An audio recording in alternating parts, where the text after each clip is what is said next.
Hey there, Soul Patch listeners. This week we are a man short on the podcast, but what we lack in numbers, we make up with in discussion topics. There are quite a few this week, and we kind of hit the news, looked at the headlines, and decided to discuss some of the things that were happening right here on the peninsula. And Kevin and I decided to just talk about those issues and make some comments on it and share our ideas, our thoughts, and opinions.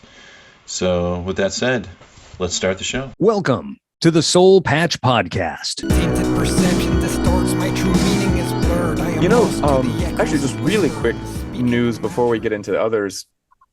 I saw that the government might actually open up the mask mandates for subways and buses starting up in the next week or two. Oh, I actually have a story about that happened to me yesterday. It's really... Oh, yeah? Yeah. So... Yeah, you go ahead with yours first, because I was going to say there's just one thing about that. For me, it's already been interesting having no masks off. Honestly, it's nice. It's the hardest part of taking masks off in the last couple months has been that, as anyone who lives in Korea knows, the spring is polluted as hell, and the air has been just shit for the last few days, week or so. And now that you don't have to wear masks outside, even though in the past I always would have put a mask on bad pollution days because I want to protect my lungs, now I just don't want to do it. I don't want to go back to even putting it on for that. So it doesn't matter. Those paper masks do nothing for the pollution. It's all just... So even the KF94s or whatever, I don't think so. I don't think there's much that you can do with that fine dust.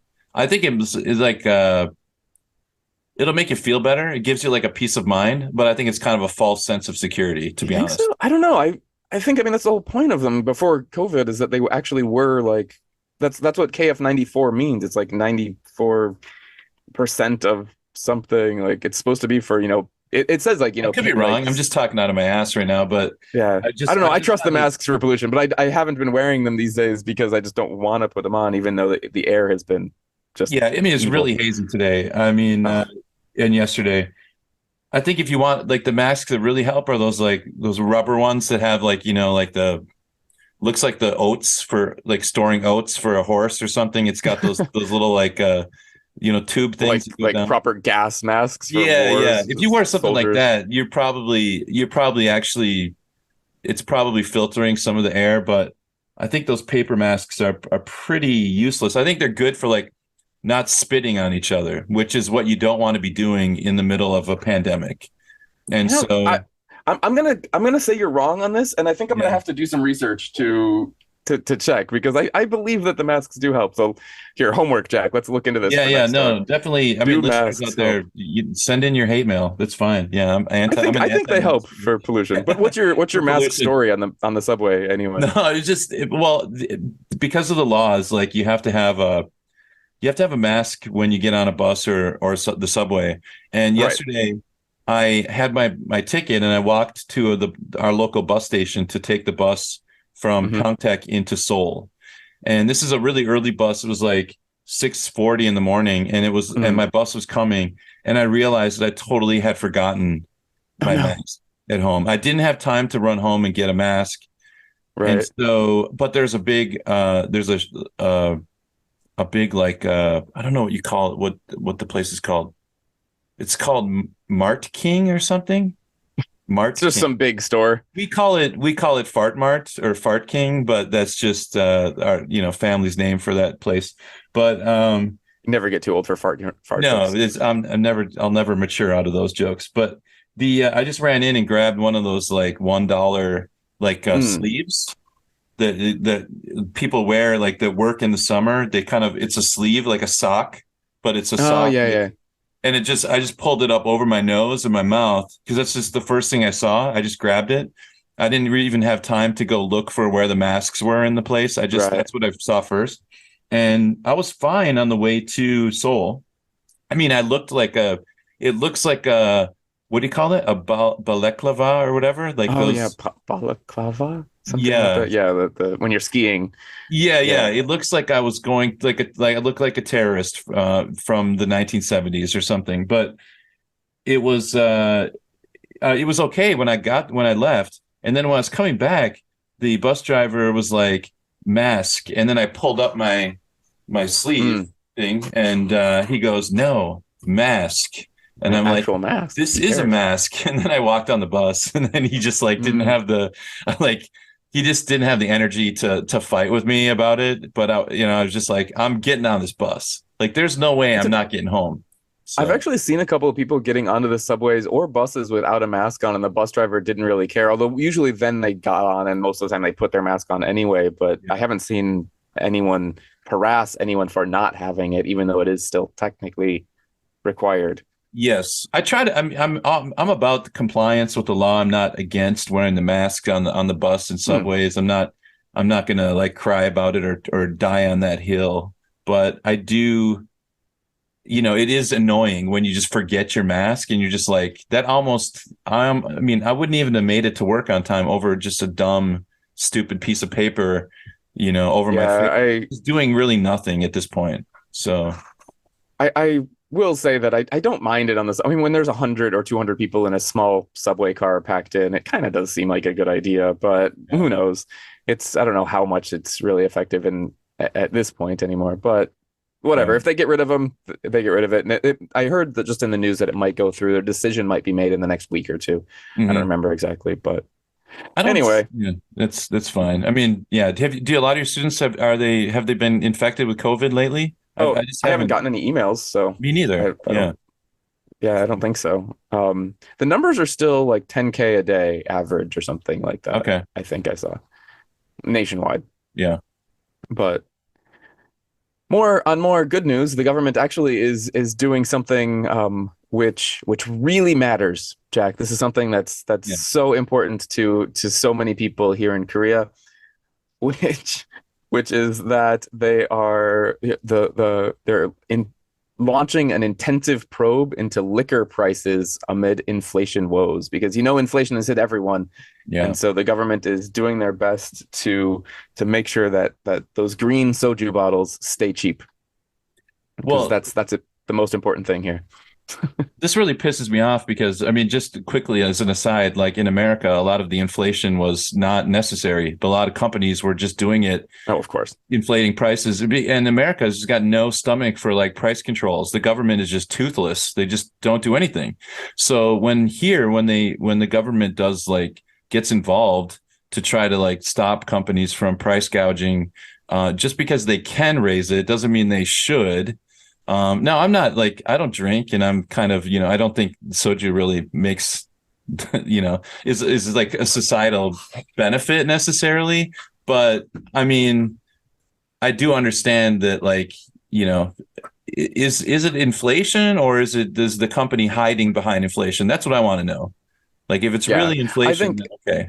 This one as well, the article mostly talks about that they're trying to keep bottles under 6,000 won per bottle. Now, this is at stores, of course, like at a restaurant, right? Not in the convenience store. It's always going to be cheaper. But I think the thing with soju in Korea is, one thing I've thought about, it really is it kind of is the great equalizer. And what I mean by that is that poor people drink soju and rich people drink soju. Right. Like everyone in Korea, soju is just the drink. And so having it be just that thing that you can go to the store and not have to worry about it being expensive, just anyone can buy. I kind of get it. I just think it's funny that this is such a big issue that they're worried about soju prices. Though the article did say, and I mean, this is no surprise that Korean people drink a lot, but just as a quick statistic, the average South Korean adult consumed 52.9 bottles of soju and 82.9 bottles of beer last year in 2022. Dang, man, that's a bottle a week. Wow. Yeah, you're right. That's a bottle a week and a bottle and a half of beer a week as well. If you just go out once a month, you're getting hammered. And remember that this is the average, of course, and averages are funny. But I'm an outlier on the one end, but there are, I know some outliers on the other end of the spectrum. Oh, of course. So. I do as well. Yeah. But just kind of an interesting article that I wasn't expecting. Yeah. Another maybe little bit of actually useful news that the government is putting through, that they're set to scrap the customs forms. Did you see that? If you don't have anything to declare, you won't have to even deal with filling out. Because now, for everyone who hasn't been to Korea in a while, and I haven't traveled, well, you just traveled really recently. When you come back in, you just have to fill out that little piece of paper, right? Well, yeah, this time we had to do more than that because there was like the COVID, the cacao COVID thing or whatever. You have to kind of say that you don't have a fever, you're feeling fine. There's like a checklist of things you had to do. And then, yes, you have to do the stupid customs form as well. I think we did that. When did they stop doing this? When was it stopped? The article was just posted like a week ago, so I don't even know if it has stopped or it's just set to stop. Mm-hmm. But yeah, I mean, I'm happy that they're doing this because it's basically, like it's to get rid of the form for people with nothing to declare. So now when you arrive in Korea, you fill out the little form, if you've only got like, a bottle of whiskey or, whatever you're like, I always buy like a bottle of whiskey when I'm on I do duty free. I buy like one. That wouldn't be enough to declare because it's just one. You're allowed one per person through, or you're allowed you're allowed a certain amount of things and it counts as nothing to declare. But, if I went and bought 10 bottles of whiskey duty free to come in, I would have to declare that. So normally you have to fill out the paper, even if I have nothing to declare. It's like, yes, I have one bottle of this. Yes, I have, a bottle of perfume that my wife bought, or yes, blah, blah, blah. And then you just give them the form and they might randomly select you, or, 90% of the time, 99% of the time, you just walk through. But now you just don't even have to mess with that form if you have nothing to declare. If you have something to declare, you still will need to declare it. Of course, that's how declarations work. Right. Yes. Yeah. Of which many people will not. They'll just gamble. Yeah, but that's the same as people who would just not declare it on the form anyway. But you just would always have to give the form to them. So they're getting rid of that. I mean, it's a small, increase. Well, I mean, it was like 99.9% of people had nothing to declare, right? Yeah, I mean, most people had very, very little to declare. I was looking at the statistics on there, and it was just like it was such a small number of people that actually had to declare, but everybody had to fill out the form. And so if you don't fill it out on the plane, which I'm always like lazy to do that, so then at the end, it's like, oh, do we have a pen? I don't have a pen. Usually I don't do it on the plane because I can't find a pen. That's my problem.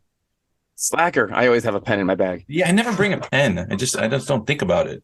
So, but exactly. So I mean, it's just a nice small thing that you won't have to mess around with if you don't need it. It's a small thing, it's not a huge deal, but why not? Save some time, save some paper. Fewer annoyances at the airport is always a good thing. Just get rid of the true. Especially after you've been flying for hours and hours, the last thing you want to do is fucking around with something like that. Like, I just want to get home and sleep. Yeah. Been traveling for a really long time. I mean, just like the kind of an aside again, but I mean, how nice is it coming back to Incheon Airport? I mean, I just feel like just comparing it to other airports too that I've been through, it's just like it's so nice to be back in Incheon. It just runs smoothly. It's clean. It really does. It's nice. It always ranks high as one of the best airports of the world. So it's just for some period of time, it was the best airport in the world, I believe, like a couple of years after they first built it. It was number one. Now, of course, I mean, it's already 15, 20 years old or something. Right. Yep. But it kind of swings back between like Singapore and Incheon Airport. I think those Singapore's airport is up there, is one of the best in the world. Yeah, I've only been through it once, but that was also a nice one. Yeah. So that's a good thing that actually will affect people. The next time you travel here into Korea, don't worry about those custom forms. You can save a little bit of time, unless you've got a lot. Unless you're smuggling things through, then just don't smuggle things. You're going to sell those. That's dangerous. 10 bottles of whiskey. Yeah. Sell 9 of them. Yeah. So what else? So what did you find? Something kind of fun. Something kind of interesting as we know, and this is a topic that I don't really want to get into, but it's just been in the news twice in the past week. And so I think it would be kind of fun to mention. Everyone knows that the South Korean birth rate is, crazy low. It was 0.78 last year. So yeah, epic low. And we've kind of did talk about this a bunch of episodes ago, and yeah, it's a problem. What was funny about the news this last week was just two things kind of pointing to this. The first was an article I saw on Yonhap where it says Yoon, the president, Yoon calls for bold measures to address the low birth rate.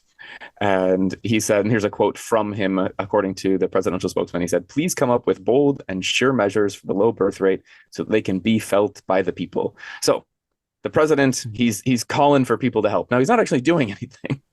He's not actually doing anything about it, but he's calling for things to be done, which I think is...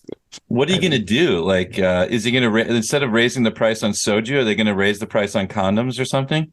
Like one is lower the price on it? $15 to, yeah. No, so I think that was just like, it's like, oh, good job, President. You're doing so much by calling for bold measures. Like, what the hell does bold measures even mean? But what really just made this more ridiculous was almost at the same time, like one day later, I think there was another article came out, because you might know that also they are again raising the working hours here in Korea. Actually, they're raising the working hours. The working cap is going to go up to 69 hours a week possible. Really? To work. After it just went down to like 50, right? Before? Yeah, welcome conservative government. And wow. So yeah, we've got it. They're raising it up to 69 hours again. Of course, this you know, like it's overtime. You know, but it's going to become somewhat required. I mean, it's not officially required, but it's unofficially required. If you want that promotion, you're going to have to show that you were in the office for all those hours. Again, I don't want to get into this topic because we've talked about it. It's been done to death. Everybody knows. Yeah. Anyway, in relation to the last topic, though, the South Korean labor minister defended longer work week as helpful for mothers. Really? Yeah. What do you think of that? Helpful for mothers. So what it means, there's no, instead of one baby to take care of at home, that you'd have two if the husband's at home or something? Is that the thinking? The idea, my understanding of the idea here is that with this raise of the working hours, the idea is that you're able to work extreme hours during some parts of the year, and then basically you like bank in a bunch of hours, and so your company likes you. And then during other times of the year, you're able to take hours off, and you can be like, look, I already put in a ton of hours last spring. That's not how that works, by the way. Yeah. It's not at all how it works. And so the idea is that, here, again, quote from the minister, they're introducing bold measures. Why is it always with the bold measures? Anyway, they're introducing bold measures to help cut working hours during pregnancy or while raising children. So basically they're saying you accrue these overtime hours, and then later you'll get time off so you can take the longer breaks, to have a child and raise the child, and then go back to a 60-hour work week again. So yeah, what do you think, Jack? Yeah. Is longer working hours, is that really do you think people are gonna have more babies? It reminds me of in America we have this right to work laws. You ever heard of those? Yeah, Arizona has those. I mean, they're just familiar. I mean, it's just when they say bold new measures, it's kind of like you kind of roll your eyes a little bit because you realize, I mean, it just doesn't work like that. It's just obvious, common sense, right? If you're working 69 hours a week, you're not doing other stuff in home, other than sleeping. And so, the president's calling for bold measures, and the South Korean labor minister is defending the bold measures to make people work more, saying that they're going to actually somehow have more children in Korea. So I mean, it's the same argument. I could make the same argument because it's better for you to work 69 hours a week because it'll make you more tired, so you'll sleep better at night. It's like, it's a bold measure to help people Jack, sleep. You're onto something there. Yeah. I should be a politician. I haven't been sleeping well. I should just work more. That's that's because you're not working, 16 hours a day, and that's the problem. What I've been doing wrong. Yeah. Well, thank you for setting that straight, Jack. Now I know my sleeping plan.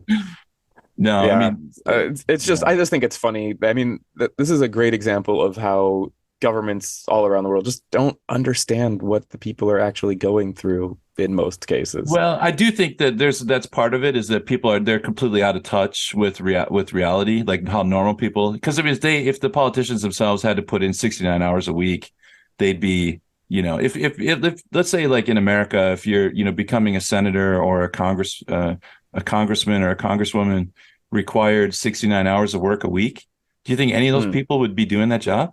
I mean, it's not a chance in hell, not a chance. In an office, not happening. Yeah, it is kind of ivory tower thinking. Yeah, it's just a funny couple of articles that were like back to back, and it's like, wait, what's happening? What's happening here? Yeah. But we know the issues. Yeah, a bold measure would be 30 hours a week, and then see if you can have more children. That'd be bold, like a French, kind of 35-hour work week. That would be bold. That would be immensely bold, insanely bold. So, I'm. So, do you want to just hit that one last thing? Just kind of related to birth. Actually, what was that one that you found? The last one was the preference for females when having a child it's like 105 or 104 males to every 100 females, something like that. And that number used to be very, very lopsided 20, 30 years ago. So I think, this is an interesting cultural shift, actually. Like basically people are preferring to have daughters instead of sons.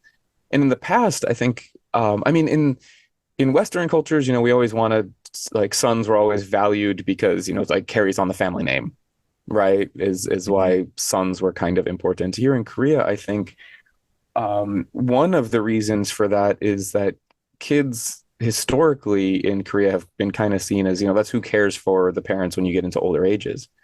And it was always the oldest son that takes care of parents in older ages. And so maybe that's one of the reasons, I'm not going to say the reason, but one of the reasons that male children, sons were preferred to women. But now that's changing, and now people are preferring to have daughters instead of sons. Can you think of any reasons why that might be? Yeah, I think in the article they mentioned that because I as a father of a girl, I have a daughter. Yeah. So I see what you're getting at. So I do see like the like male children, boys are kind of run their parents ragged. They just have so much energy, and they play like roughhousing and all that sort of stuff is true. But the temperament of each child is different. Girls can be like that, and boys can be kind of less rambunctious as well. But generally speaking, it is kind of true that rough play is more common among boys, and comedians have been talking about this all for generations, like the difference between boys and girls, and girls are more in their heads, kind of.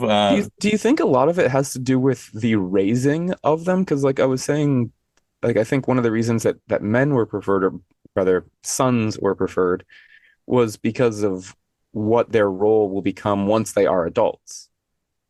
Right. Yeah. So that's not so much about the raising of them. It's what happens after they're out of the house. It's like, it's better to have sons in your old age than it is to have daughters. But these days people are still preferring, or starting to prefer, daughters. I think one reason here in Korea, again, there's never one sole reason. There's a variety of reasons.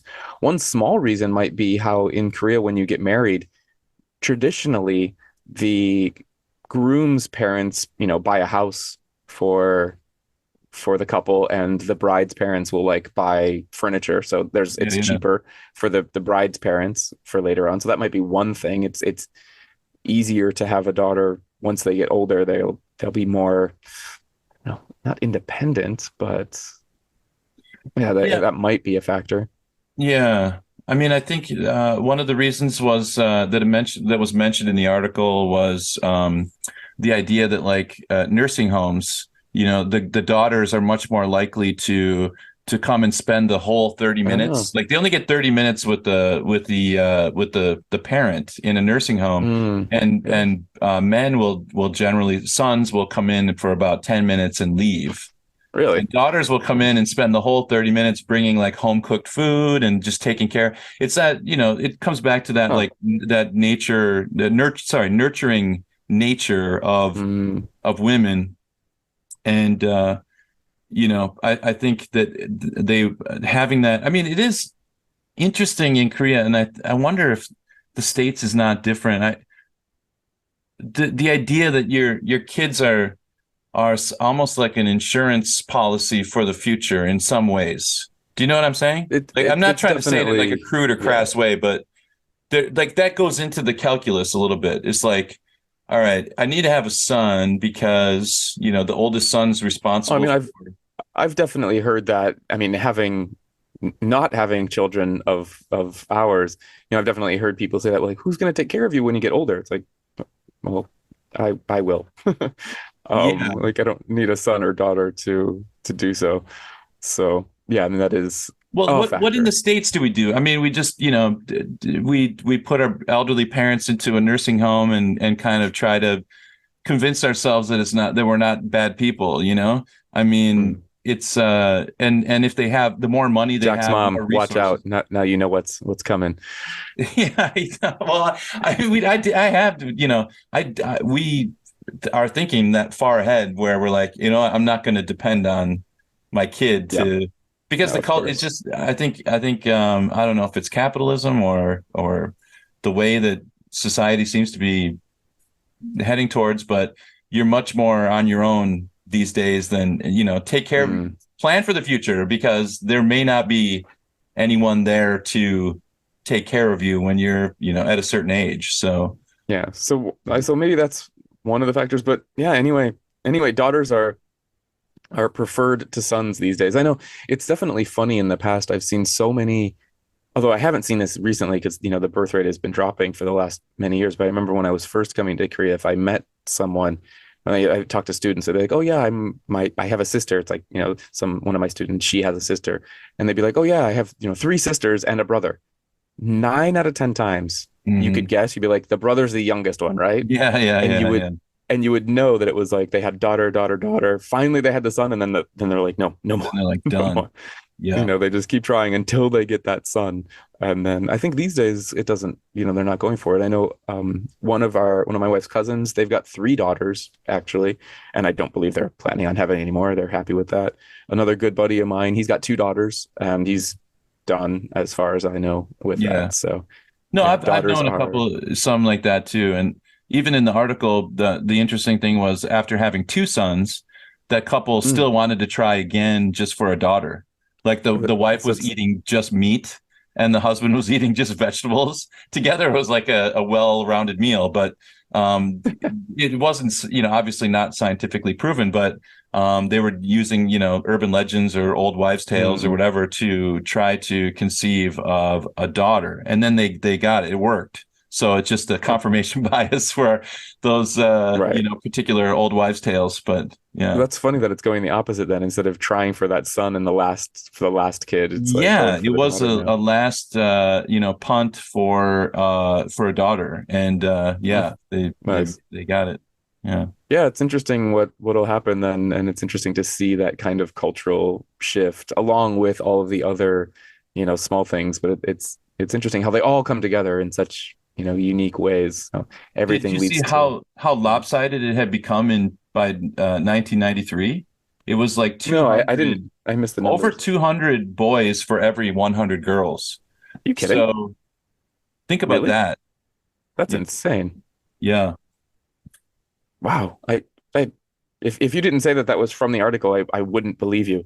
If I'm reading it right, I mean, that's what I thought. That's what I saw. It said such a ratio was so imbalanced in the 90s that it rose as high as 209 for every 100 in 1993. Wow. Well, yeah, I mean, you've read that correctly. Yeah. That's astonishing to like, that just doesn't compute.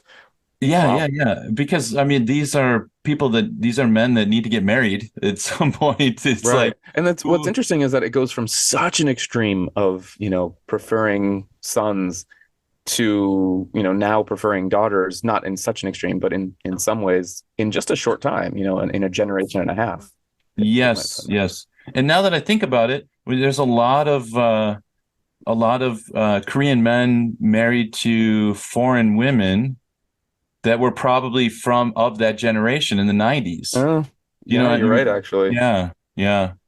Especially from the rural areas of Korea. And so that's what it comes from. Is there were just no women to marry because 200 to 2-1. So yeah. It's interesting how it all comes together and what it leads to. And I guess we'll have to see what the future brings for this as well. Low birth rate and preference for daughters. It'd be interesting to see. Yeah. Nice. Awesome. Well, some kind of fun stuff for today. Hopefully we kept it kind of light, even though a couple of topics were could go a little bit deep. You're right. Try to stop me from getting too political in these things anyway. So. Right. And now the weather's getting nice, so it's time to go and enjoy the spring. And like we said last week, the cherry blossom should be coming out in another couple of weeks. So enjoy the spring. All right. Well, listeners, thank you for listening to the podcast. You can go to our website, thesoulpatch.com, and you can listen to all the episodes right there.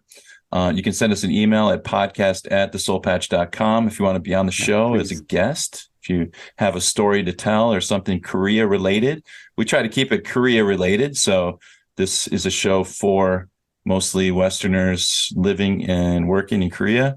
And try and keep it Korea related and positive topics. It's too easy just to bitch about Korea, but try and keep it fun. Right. It's easy to be black-pilled, and we try to stay away from that here on the Soul Patch. We're we're fair and balanced.